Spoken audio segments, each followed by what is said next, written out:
Bien, bonjour à tous et merci à vous pour votre participation à ce séminaire économique de présentation des résultats du recensement de la population. Donc, en fait, il s'agit aujourd'hui de présenter les publications numéro 11 et 12 relatives à cette série de publications qui s'appelle RP 2021 Premier résultat, qui, comme vous le savez certainement, concerne une collaboration entre le Statec, l'Université du Luxembourg et le LISER. Alors aujourd'hui, effectivement, nous allons vous présenter les résultats de 2 publications, mais je reviendrai un petit peu plus tard sur les détails. Donc, aujourd'hui, nous sommes 2 orateurs, donc c'est Bertrand Verheyden et moi-même. Donc je vais commencer par, présenter Bertrand. Alors Bertrand est chercheur au LISER, il est anciennement chef du département du marché du travail. C'est un économiste public qui s'intéresse au domaine du travail, de la migration, de l'éducation, de la santé et du développement durable.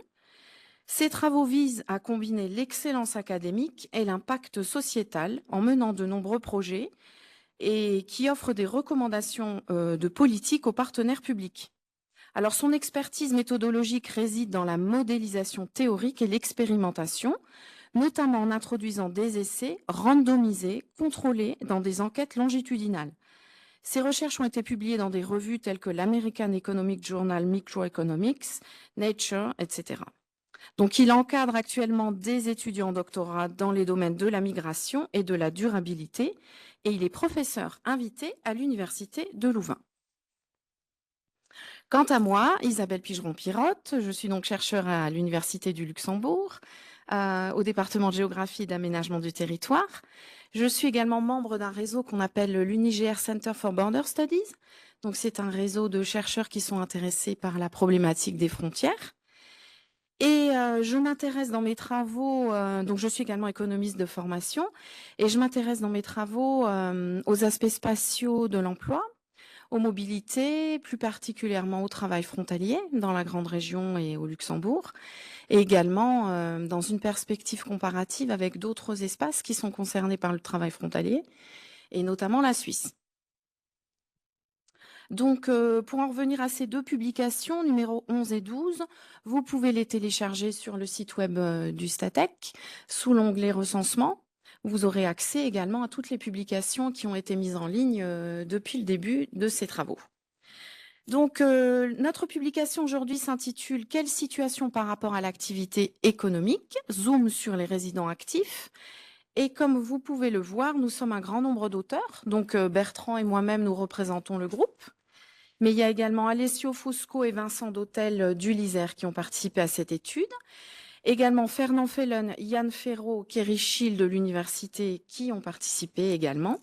Et je tiens également à remercier l'équipe recensement qui vient d'arriver et l'équipe communication qui était là du Statec pour leur aide parce que sans eux, effectivement, ces publications ne verraient pas le jour. Donc, je vais essayer de me lever. N'hésitez pas à indiquer si le son n'est plus très bon.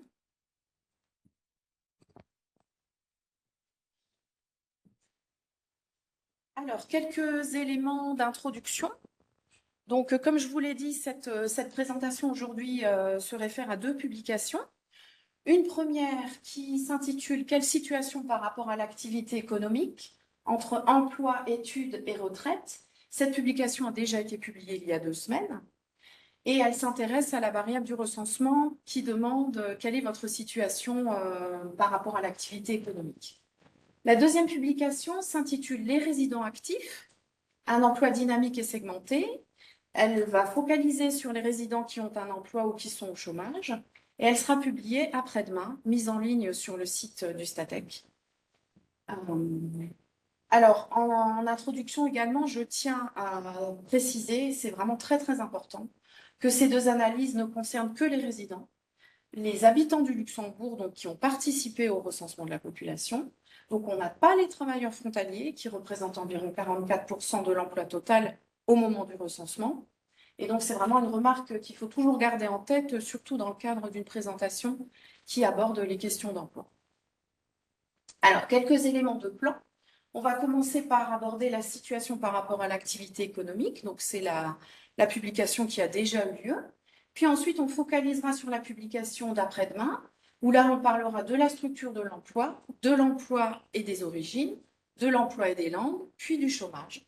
Et nous terminerons par quelques conclusions et puis des questions. N'hésitez pas, si vous avez des questions à poser, via le chat ou pour les personnes qui sont présentes.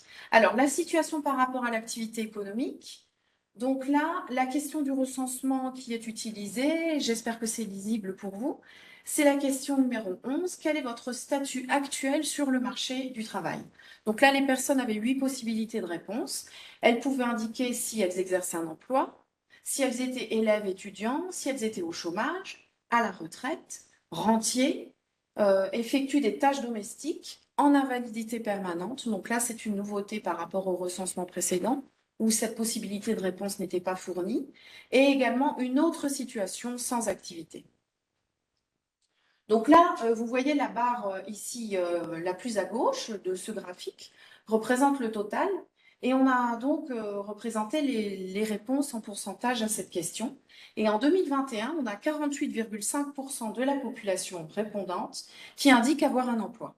C'était 43,2% en 2011, donc on est sur une augmentation de la proportion. La deuxième réponse la plus couramment fournie, c'est 21% de la population qui indique qu'ils sont élèves ou étudiants. Et ensuite, troisième possibilité de réponse, 19,5% de la population résidente indique être en retraite. Alors, on peut voir sur ce graphique qu'on a des différences entre les hommes et les femmes, donc les hommes à gauche, les femmes à droite. Comme vous le voyez, donc les femmes sont 45,2% à indiquer avoir un emploi, contre près de 52% pour les hommes, moins de participation à l'emploi pour les femmes, principalement, je dis principalement parce qu'on ne peut pas tout détailler aujourd'hui, mais parce qu'ici on a beaucoup de femmes qui sont occupées dans les tâches domestiques, 5,2%. Par contre, ce qui est vraiment intéressant à noter, c'est que par rapport au recensement précédent, on a une forte hausse de la part des femmes en emploi. C'est-à-dire qu'au recensement de 2011, par rapport au recensement de 2011, on a une hausse de plus de 7 points de pourcentage dans ce chiffre de 45,2% des femmes qui ont un emploi. Alors, c'est quelque chose qu'on va pouvoir constater avec ces graphiques. Donc ici, on a représenté les hommes à gauche, les femmes à droite. Pour chaque âge, on indique le pourcentage qui a déclaré avoir un emploi. En gris, c'est peut-être pas très lisible, c'est le recensement 2021. En bleu, 2011 et en rouge, 2001. Donc, ce qu'on peut voir chez les hommes, à gauche, c'est que globalement, les trois courbes ne sont pas trop éloignées, hormis à partir de 50 ans, où lors du dernier recensement, on voit que la courbe grise est quand même plus haute. Donc, on a plus de personnes qui indiquent être en emploi au-delà de 50 ans. Chez les femmes, par contre, on a beaucoup de différences. Alors, on voit qu'en 2021, c'est la courbe la plus haute. Et on voit que de recensement en recensement, entre en gros 20 et 60 ans, elles sont de plus en plus nombreuses à avoir indiqué avoir un emploi. Voilà. Alors, on poursuit avec des différences entre les personnes qui sont nées au Luxembourg et les personnes qui sont nées à l'étranger, les immigrés. Donc, les immigrés à droite, les natifs à gauche, on voit que 61,8% des immigrés ont un emploi, alors que c'est 36,9% des personnes nées au Luxembourg. Donc, plusieurs explications pour cette différence de proportion. Tout d'abord, des différences dans la répartition par âge des deux populations. Bien entendu, les immigrés, c'est une population beaucoup plus jeune et c'est également une population qui est concernée par une immigration de travail, c'est-à-dire qu'ils viennent au Luxembourg pour travailler, donc ils sont forcément beaucoup plus représentés dans ce statut. On a également des différences selon le pays de naissance, parce que si dans l'ensemble, c'est 61,8% des immigrés qui ont un emploi, on est par exemple à 66% pour les personnes nées en France, 64% pour celles qui sont nées au Portugal, et par exemple, celles qui sont nées en Italie, elles sont moins en emploi, en proportion, parce que comme c'est une immigration plus ancienne, ils sont plus nombreux à être retraités, par exemple. Alors, on a représenté également ici un graphique pour montrer, comme tout à l'heure, par âge, la proportion de personnes qui déclarent avoir un emploi. Et là, on fait la différence homme-femme selon le pays de naissance. Donc, en fait, les femmes sont en rouge, les hommes en bleu. Et les immigrés, c'est les pointillés. Donc, on peut voir qu'aux extrémités des âges d'activité, donc chez les plus jeunes et les plus âgés, les immigrés, hommes comme femmes, sont plus nombreux à avoir un emploi. Donc c'est là et puis là. Et ce qu'on peut voir également, c'est qu'entre 20 et 60 ans, pour les hommes, qu'ils soient immigrés ou natifs, on a assez peu de différence. Par contre, pour les femmes, on en a. Et on voit en fait que, peut-être contrairement à ce à quoi on s'attendait, c'est les femmes immigrées qui ont le moins, qui ont la proportion de femmes ayant un emploi la plus basse par rapport aux natives. Pourquoi? Parce qu'en fait, il y a plus de chômage, il y a plus de participation aux tâches collectives chez les immigrés et plus de situations autres. Alors, c'est un peu difficile de savoir ce qui se cache derrière autres, mais bon, c'est ces trois modalités-là qui expliquent les différences par rapport aux natives. Alors maintenant, on passe à l'emploi des résidents et je passe la parole à Bertrand.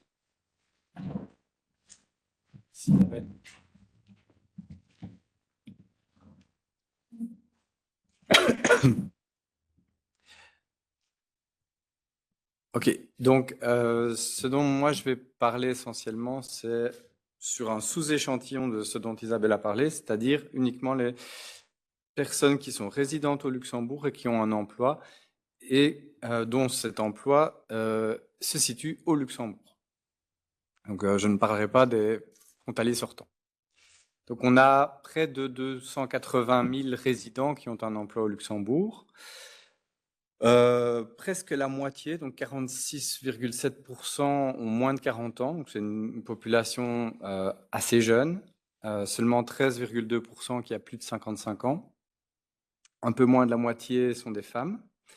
Si on se concentre maintenant sur le niveau d'éducation, on voit une distribution qui est assez particulière, puisque en fait on a 55% de la population de travailleurs qui a au mieux un diplôme d'éducation secondaire, mais par contre on a une très forte proportion également de travailleurs qui ont un diplôme de l'enseignement supérieur de type long, donc master ou doctorat.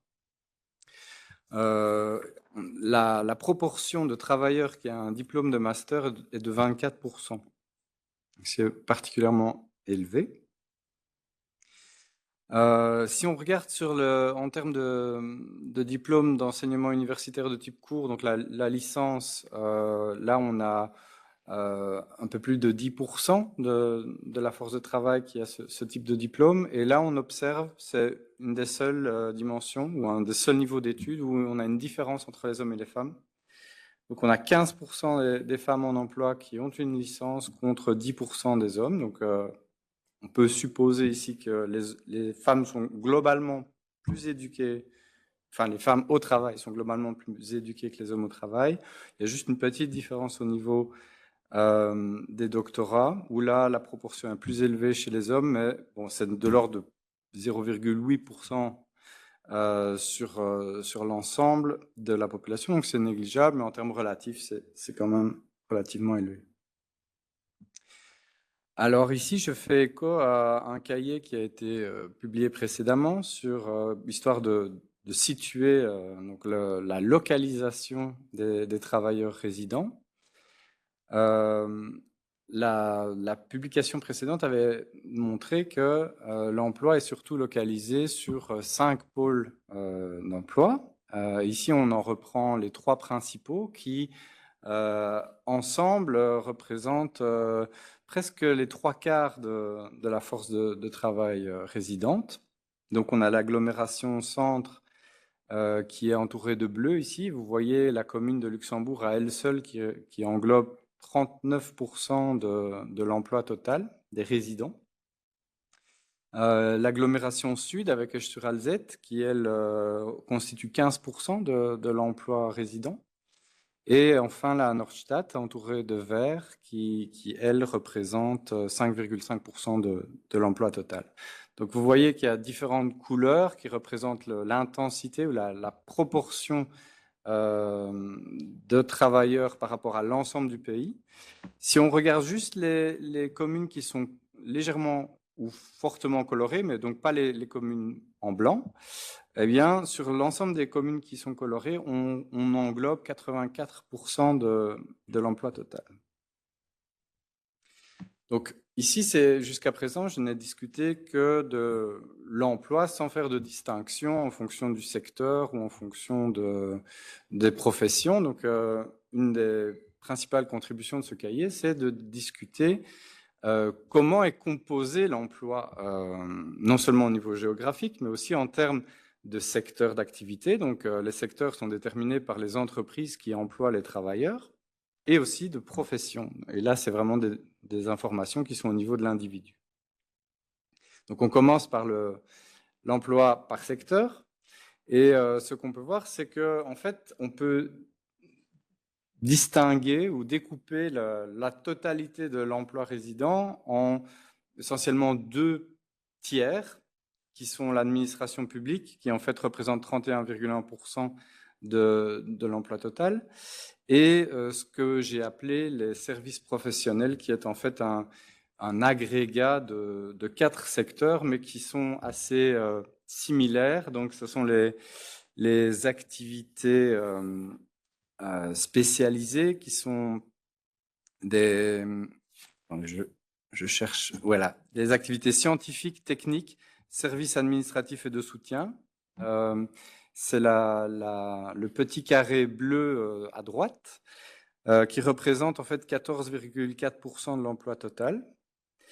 Je précise encore une fois que c'est l'emploi total des résidents, donc attention, j'insiste là-dessus, c'est qu'on traite exclusivement des travailleurs résidents, on ne parle pas des travailleurs frontaliers. Donc toutes les proportions que je cite ici sont uniquement basées sur l'emploi des résidents. Évidemment, si on incluait les travailleurs frontaliers, ces statistiques seraient probablement différentes. Donc pour terminer, donc la colonne de droite, elle reprend l'ensemble de ce que j'ai appelé les services professionnels. Donc vous avez les activités spécialisées qui sont généralement donc techniques, scientifiques, administratives. Les activités, on s'y attend, hein, liées à la finance et l'assurance, qui sont aussi importantes puisqu'elles représentent 10% de l'emploi résident total. Les autres services qui, eux, sont un agrégat qui rassemble à la fois des services qualifiés, mais aussi des services moins qualifiés, et le secteur de l'information et de la communication. Donc, avec cet agrégat des services professionnels et l'administration publique, on recouvre déjà plus de 2 tiers de l'emploi résident. Les autres incluent la construction, le commerce et le transport, l'industrie manufacturière et les activités immobilières et l'agriculture. Ici, on voit sur ce graphique une distinction par genre des différents secteurs. Donc, quelle est la proportion de femmes à travers les différents secteurs que je viens de citer? Alors, on a, comme je l'ai dit tout à l'heure, 46% des travailleurs qui sont des femmes. C'est la barre noire verticale. Et on voit donc les secteurs dans lesquels il y a plus de femmes que cette moyenne. Donc, le premier secteur dans lequel il y a une surreprésentation de femmes, ce sont ce qu'on appelle les autres services, qui incluent les services dans les ambassades et les consulats, les organisations associatives, mais aussi les services de réparation, les services personnels comme la blanchisserie, l'esthétique, et les services au ménage. Ce qui peut expliquer pourquoi il y a une plus forte proportion de femmes dans ces secteurs. La proportion de femmes dans l'administration publique est aussi plus élevée que la moyenne. Et maintenant, si on regarde à contrario les secteurs où il y a moins de femmes, c'est assez logique, c'est quand même souvent des métiers qui sont très physiques et techniques, donc la construction, l'industrie manufacturière. Et puis il y a l'agriculture également.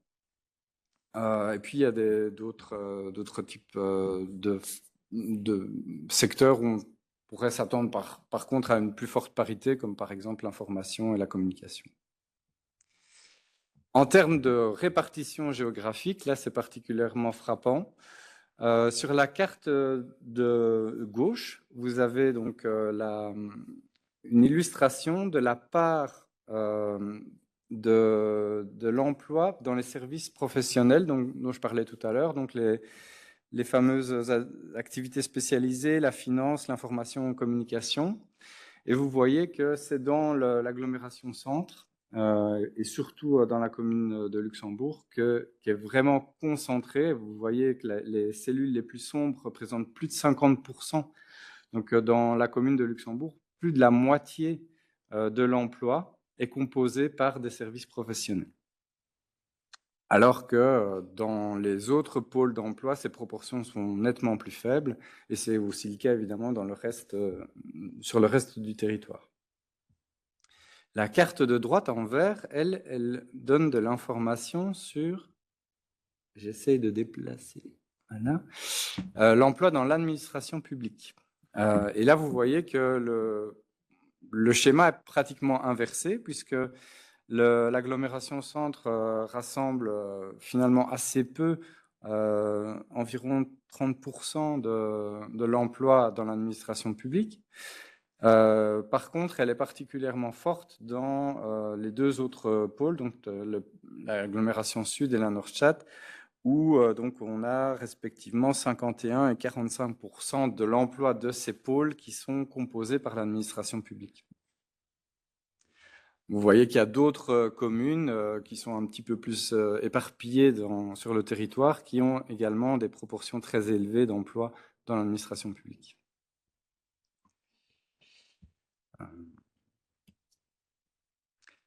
Alors là, il y a eu un léger bug au niveau des couleurs.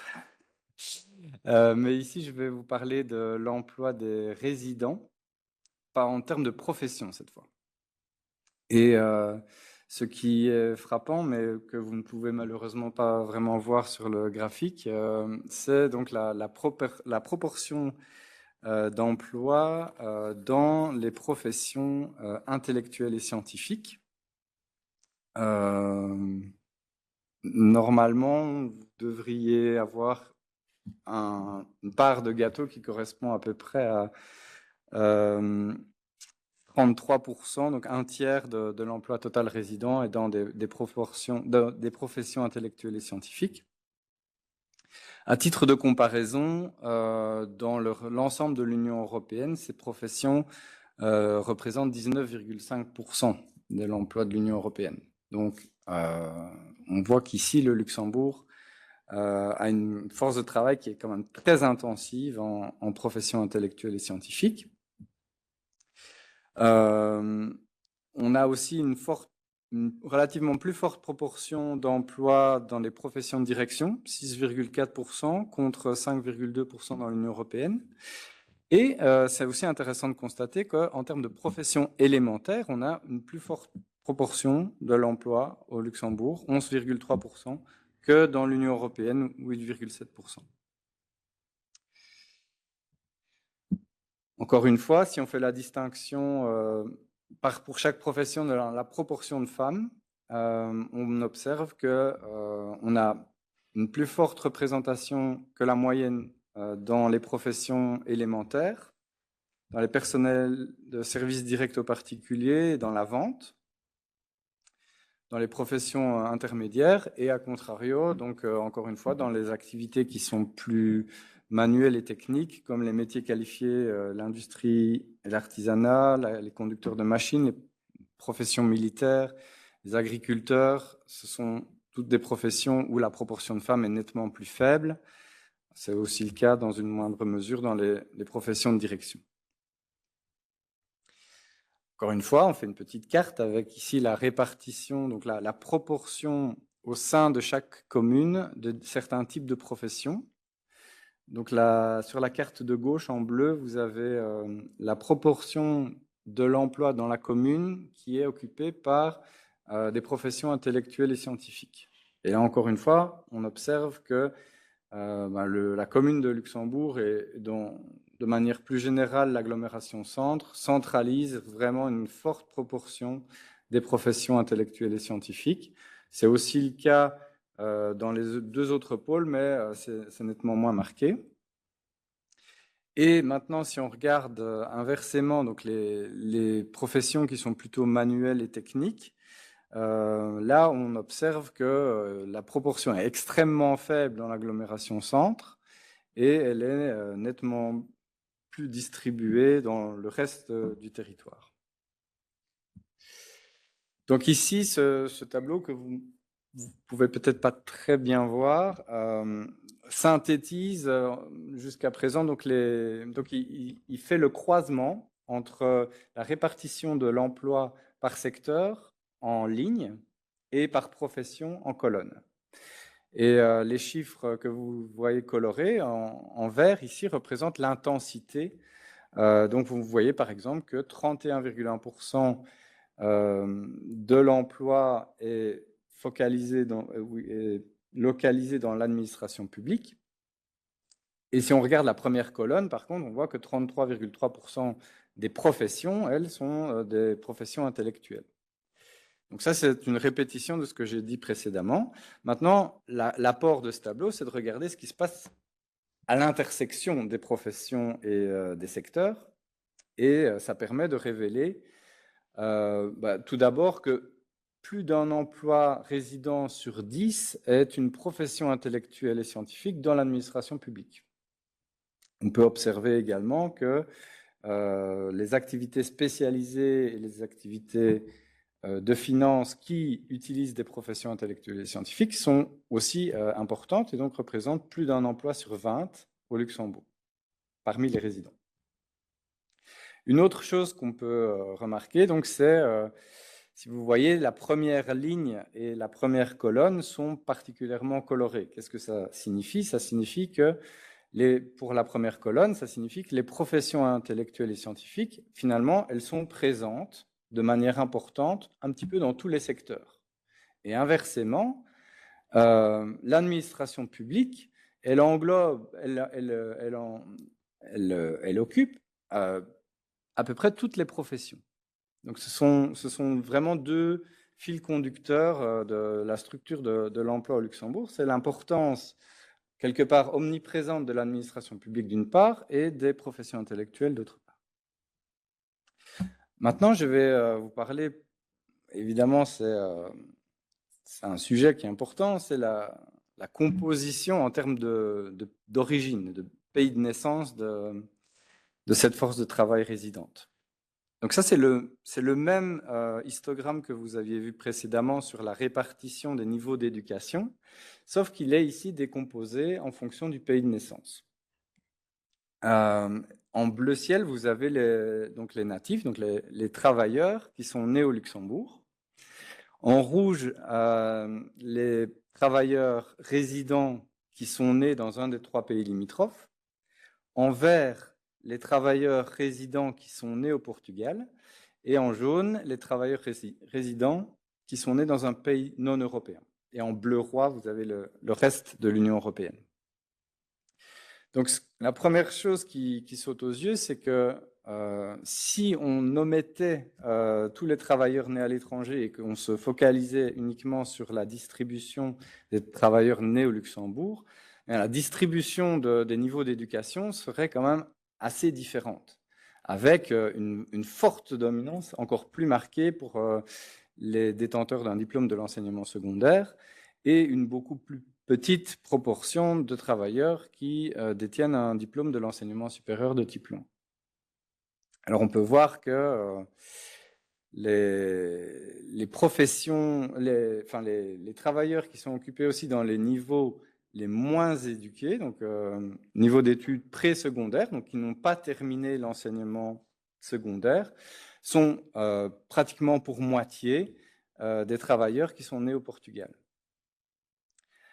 Ce qui est aussi intéressant de constater, c'est si on regarde la répartition des travailleurs natifs qui ont au plus un diplôme de l'enseignement secondaire, on voit que c'est 2 travailleurs luxembourgeois sur 3 ont au plus un diplôme de l'enseignement secondaire.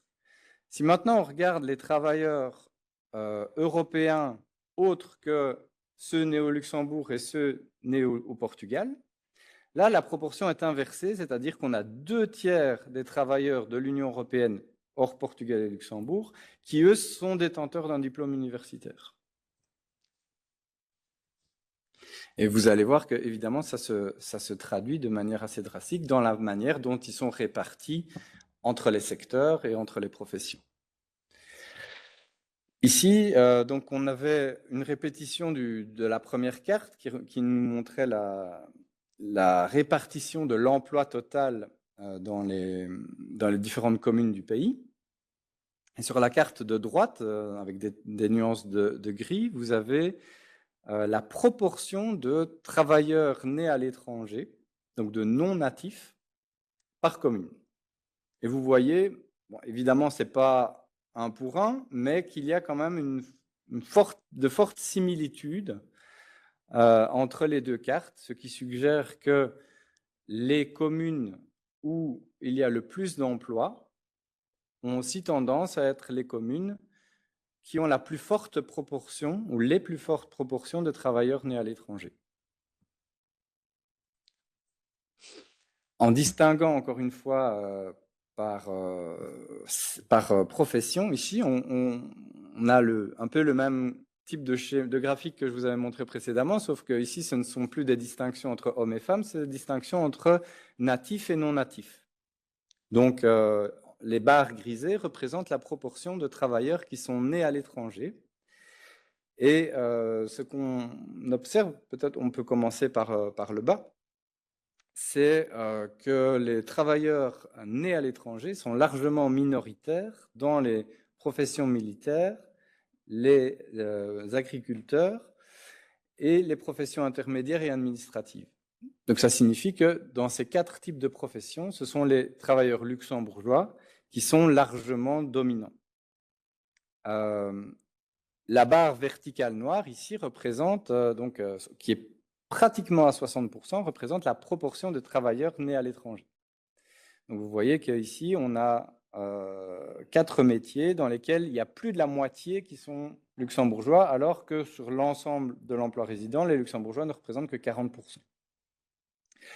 Inversement, ce qu'on observe, c'est que les travailleurs étrangers sont largement plus représentés, d'une part dans les professions élémentaires, mais d'autre part aussi dans les métiers qui sont plus qualifiés. Donc, d'une part, les professions élémentaires et les professions qui sont plus liées à l'industrie et à l'artisanat et les conducteurs de machines, donc les métiers qui sont plus techniques et plus lourds.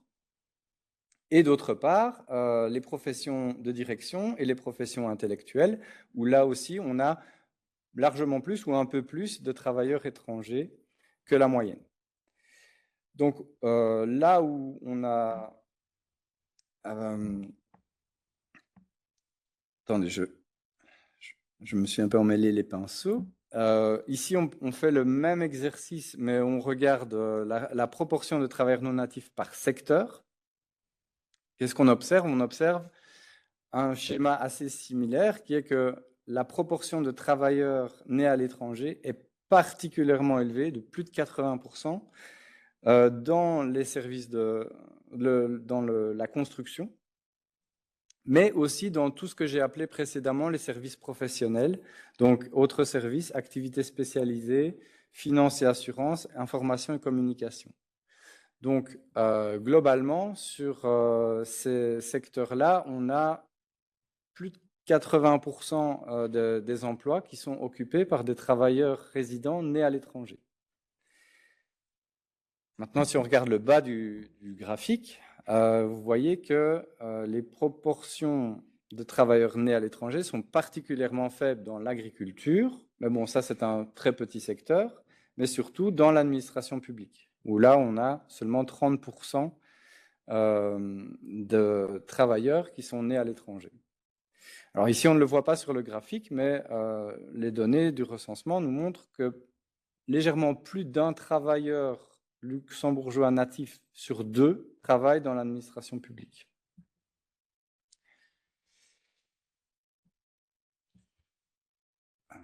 J'essaye de passer au slide suivant. OK.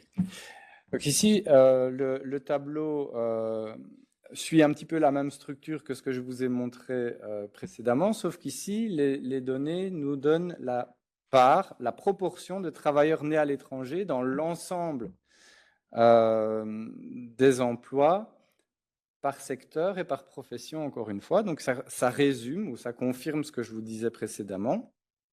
Vous voyez donc la proportion moyenne de travailleurs nés à l'étranger tout en bas à droite est de 59,2%.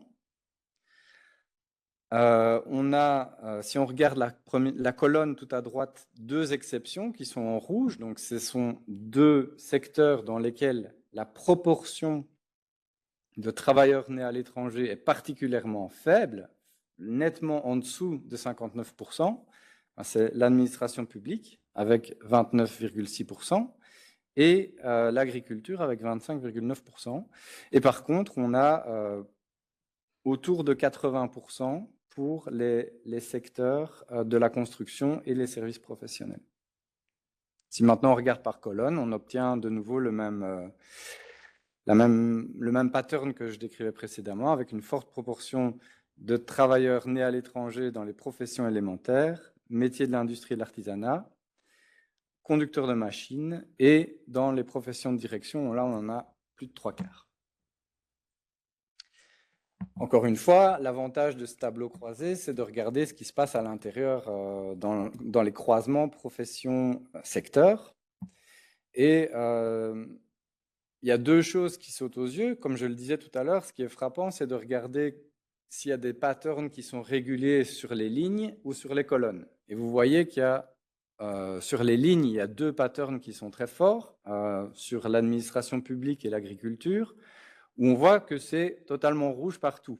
Qu'est-ce que ça signifie? Ça signifie que, quelles que soient les professions, ce sont des secteurs où la proportion de travailleurs nés à l'étranger est particulièrement faible. Donc, pour le dire de manière plus concrète, dans l'administration publique, quelle que soit la profession considérée, l'administration publique recrute beaucoup moins de travailleurs nés à l'étranger que de travailleurs natifs. Si on regarde le pattern maintenant en colonne, vous voyez que les colonnes liées aux professions élémentaires, aux professions de direction, aux conducteurs de machines et assemblage sont globalement assez vertes, à l'exception des fameuses deux lignes liées à l'administration publique et l'agriculture. Et là, ça signifie quoi? Ça signifie que, quel que soit le secteur considéré, ces professions-là sont des professions où la part de travailleurs nés à l'étranger est largement dominante. Donc on a une régularité.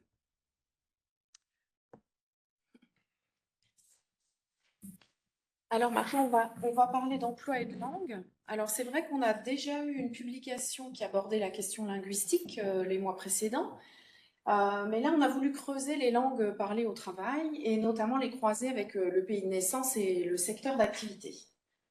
Donc en fait, ce qui ressort des analyses, alors déjà en ce qui concerne les langues parlées au travail, pour vous expliquer un petit peu ce tableau, les réponses multiples étaient possibles, donc les personnes pouvaient indiquer plusieurs langues. Et donc là, on voit en 2021 que la langue la plus parlée au travail, eh bien, c'est le français, avec 69,2%. La deuxième, c'est le luxembourgeois, avec 54,4%.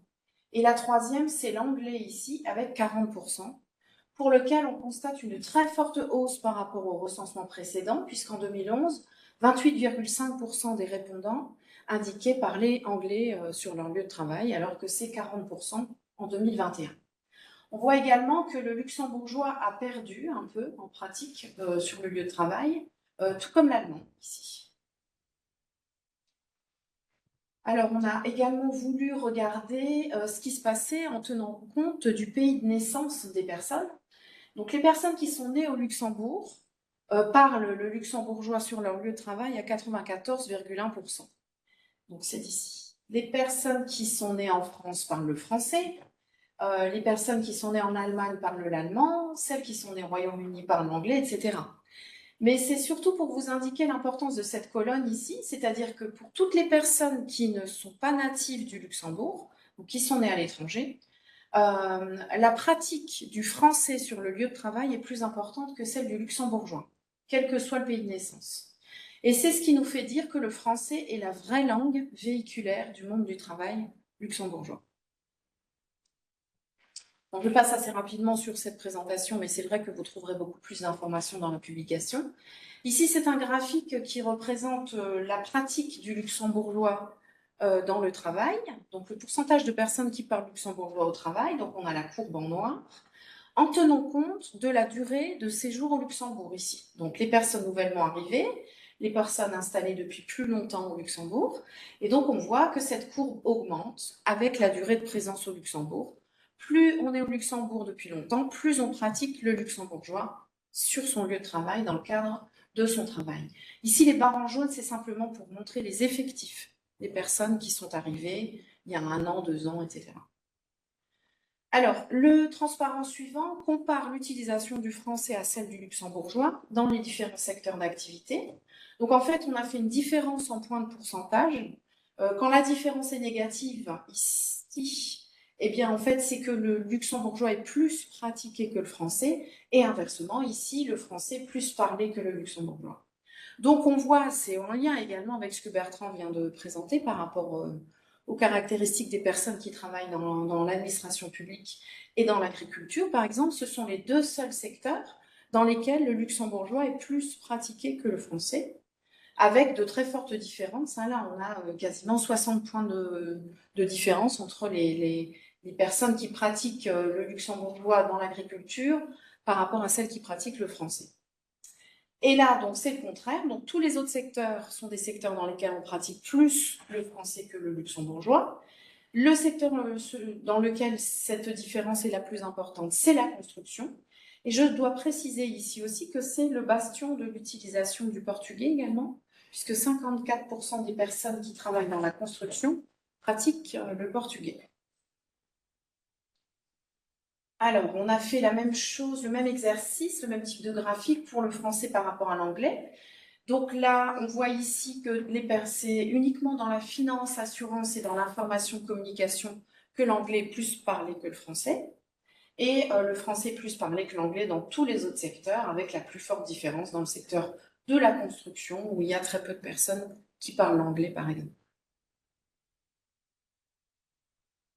Alors ensuite, je vous l'ai montré tout à l'heure au tout début de la présentation, les personnes pouvaient indiquer, quand on leur demandait quelle est votre situation par rapport à l'activité économique, elles pouvaient indiquer également qu'elles étaient au chômage.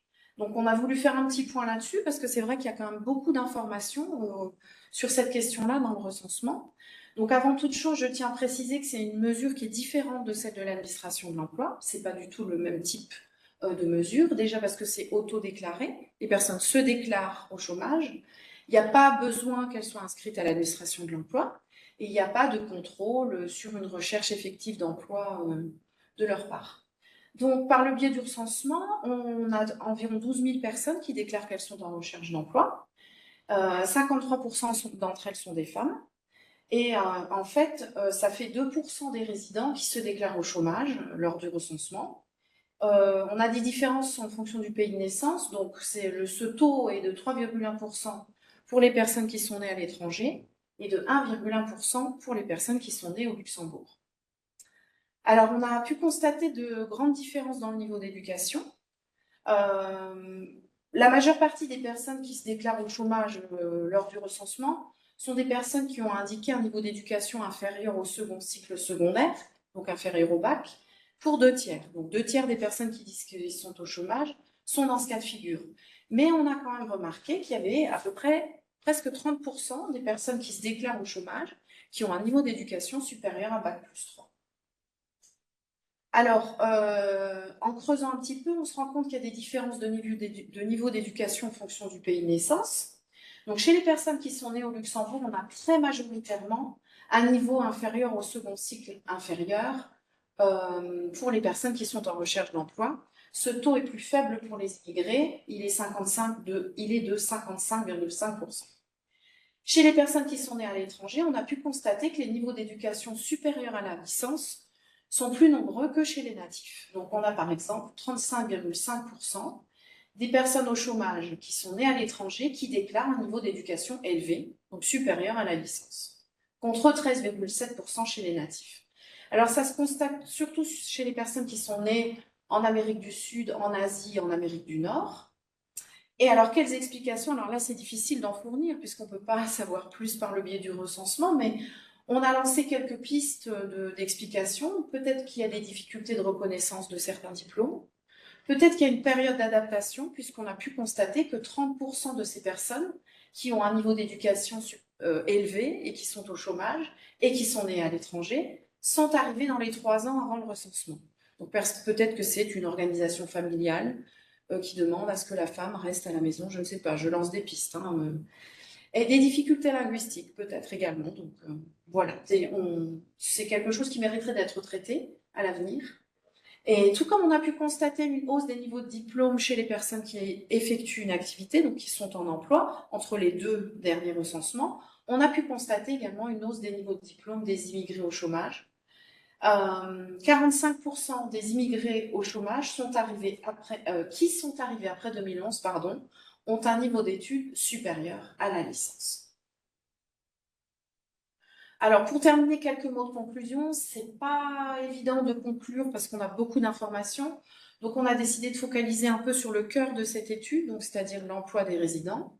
Pour vous rappeler que le Luxembourg compte à peu près 280 000 travailleurs résidents, parmi lesquels 59,2% sont nés à l'étranger, comme vous l'a dit Bertrand.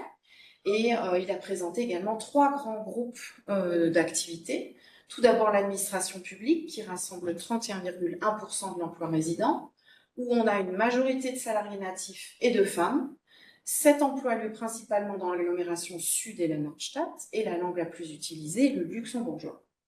Ensuite, il y a cette agrégation de différents secteurs qu'on appelle les services professionnels, donc avec la finance, l'assurance, communication, etc. Là, c'est 36,3% de l'emploi résident. Plus de 80% de ces travailleurs sont nés à l'étranger. L'emploi a lieu principalement dans la capitale et les langues qui prédominent sont l'anglais et le français. Et ensuite, on a ce groupe des métiers élémentaires, manuels et techniques dans le secteur privé avec à peu près un quart de l'emploi résident, où là, on a beaucoup de travailleurs nés à l'étranger, 80%. Le portugais est très pratiqué dans cet ensemble de secteurs et on a 90% d'hommes, sauf dans les professions élémentaires. À retenir également que les natifs sont uniquement majoritaires dans les professions intermédiaires et administratives et que globalement, le français est la langue le plus utilisée, comme nous l'avons indiqué. Voilà, donc merci beaucoup pour votre attention. N'hésitez surtout pas si vous avez des questions, online et sur place. Et vous pourrez trouver toutes ces informations sur le site du Statec après-demain, Johanna. C'est possible de télécharger très facilement sous l'onglet recensement et vous pouvez trouver également les précédentes publications. Voilà, donc merci beaucoup. Et n'hésitez pas. Il y avait des questions, mais je ne sais pas comment on les consulte.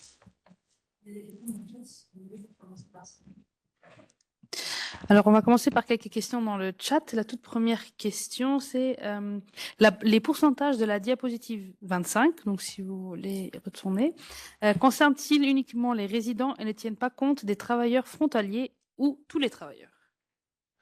Oui, donc ça, sans même la consulter, je peux déjà... Je pense que François a répondu entre-temps quand même que des résidents normalement, mais voilà. Okay.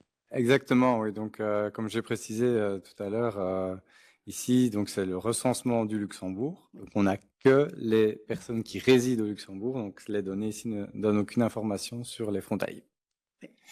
Une autre question, existe-t-il également des données précises sur l'emploi frontalier? La structure de l'emploi frontalier est-elle comparable à celle des résidents en dehors du secteur public? Existe-t-il des différences importantes? Donc, c'est peut-être pas la personne la mieux placée, peut-être que c'est quelqu'un du Statec qui devrait donner la réponse, mais on peut, via le site du Statec, on peut trouver des statistiques sur l'emploi frontalier par secteur d'activité, je pense. Mais c'est à peu près tout. Donc, au niveau des professions, on n'a pas d'informations. Et ici, on avait envisagé d'élargir et de parler notamment de l'emploi par secteur en incluant les frontaliers. Mais comme ici, ce sont des cahiers du recensement, le choix a été fait de ne pas couvrir les frontaliers. Je peux peut-être compléter ce qui a été dit par Bertrand. En fait, effectivement, on a les données de la sécurité sociale qui permettent de mieux connaître le profil des frontaliers, mais effectivement, on n'a pas de profession, on a le secteur d'activité. Et pour résumer et répondre partiellement à la question, le groupe des frontaliers, c'est un groupe qui est très hétérogène. En fait, en fonction du pays de résidence, les profils sont pas les mêmes. Donc, quand on vient de France, d'Allemagne ou de Belgique, on travaille pas tout à fait dans les mêmes secteurs d'activité. Et les secteurs sont effectivement pas les mêmes non plus que les résidents et que les natifs. Donc, ça nécessiterait une autre étude, mais mettre ensemble ces 2 types de données, c'est un peu compliqué. C'est quelque chose qu'on n'aime pas trop faire parce que pour des aspects méthodologiques bien normaux. Mais, voilà, on peut trouver des informations sur les profils des frontaliers. On n'a pas le niveau de diplôme non plus exactement.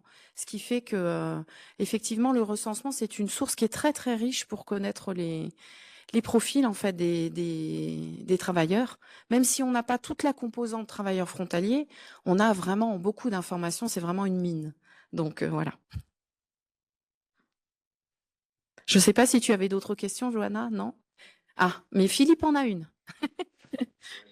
Non, merci beaucoup pour la présentation, c'était très clair. C'était dense, Oui. mais du matériel. Mais bon, c'est un peu le but. Vu que vous avez croisé beaucoup de variables, je trouve ça très intéressant.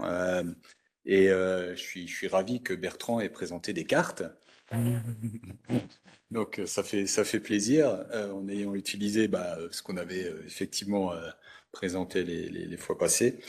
Non, moi j'avais juste une question technique par rapport aux professions élémentaires qui ne sont pas forcément répertoriées classiquement dans notre nomenclature. Donc, mais parce que peut-être que tu l'avais pas précisé, mais bon voilà. Et puis, je me posais la question, mais c'est pas qu'il faille croiser encore autre chose, mais parce que ça fait beaucoup. Non, mais par rapport à ce que évoquait Isabelle vis-à-vis des différences entre par rapport entre les femmes, à la fin, entre les niveaux d'études, etc. C'était en fait le phénomène des expats, sur lequel j'avais travaillé il y a déjà pas mal d'années. Et puis en fait, souvent ce sont des femmes qui suivent parce que je voyais Amérique du Nord, etc. Alors est-ce que vous avez fait, parce que là, il y avait autre UE 27, au niveau des diplômes et au niveau des secteurs, enfin pas des secteurs d'activité, des professions, etc.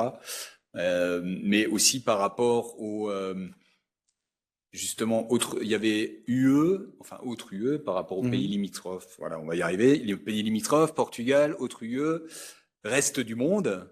Et là, est-ce qu'il y avait un distinguo, parce que je l'ai pas vu, sur les niveaux d'études et entre hommes et femmes, quoi. Tu parles du chômage Du chômage et des personnes qui travaillent, quoi.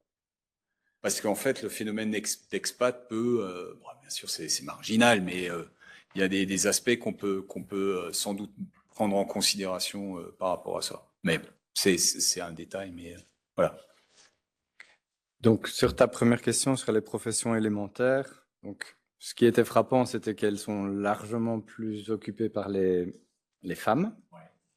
Et donc, en fait, les professions élémentaires incluent, mais ne sont pas exclusivement liées aux activités de nettoyage, d'aide à domicile, de vente sur les marchés, de cueillette dans l'agriculture et aussi dans la préparation d'aliments. Voilà. Préparation d'aliments. Il y a 2 types de personnes qui sont surreprésentées. Il y a des Portugais, des femmes portugaises et aussi des Africaines. Okay. Donc c'est aussi très orienté sur un certain type de population.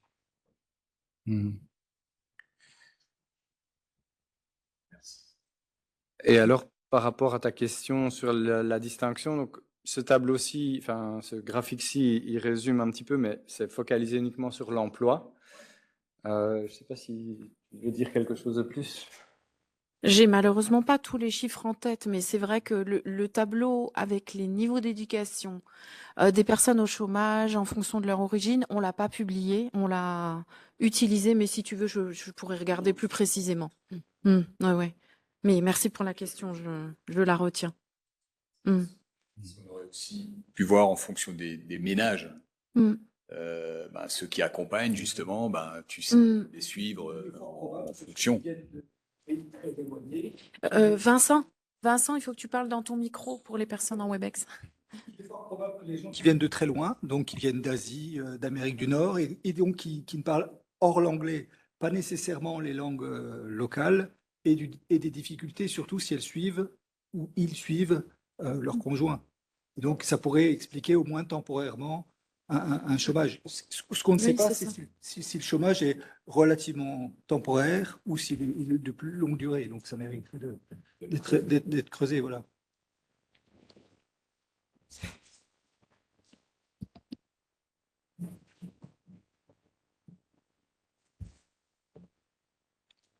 Peut-être qu'on a épuisé le stock de questions.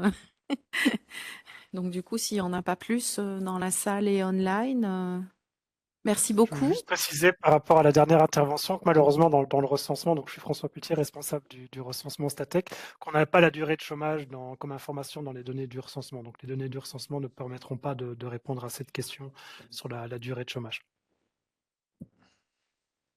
Tout à fait, merci François pour la précision. Du coup, si on n'a plus de questions, merci beaucoup pour votre participation, votre écoute, votre attention et à un prochain séminaire. Donc, pour information, si vous êtes intéressé, la prochaine publication concernera les questions de logement. Elle aura lieu bientôt, dans quelques semaines, avec un séminaire de présentation des résultats prévu à la mi-juin, le 12 juin, Johanna. Et merci beaucoup et puis à bientôt alors.